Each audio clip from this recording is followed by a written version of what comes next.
કે હું કચ્છનો કાળો નાગ કહેવાય, લોહીના ફુવારા ઉડાડું.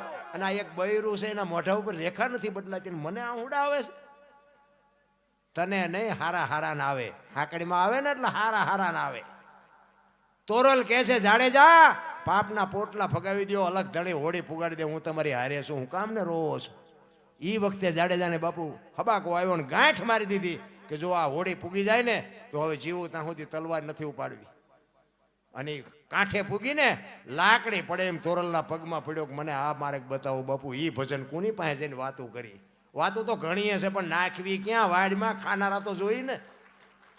પછી જે જાડેજાની બાપુ જાડેજા માથે દુનિયાએ વિતાડીને, એ જાડેજો બાપુ એના કાળને જે રોકે ને, એ જાડેજાનો આત્મો જાણે છે. પણ જીવો ત્યાં સુધી તલવાર કે નહીં. એ મતદરિયાનું ચિત્ર સામે ને સામે રાખ્યું જ્યાં સુધી જીવો ત્યાં સુધી. નગર એ બહાર નીકળ્યા પછી બાપુ એને પાછી તલવાર ચાલુ કરી દીધી તો કોણ રોકત?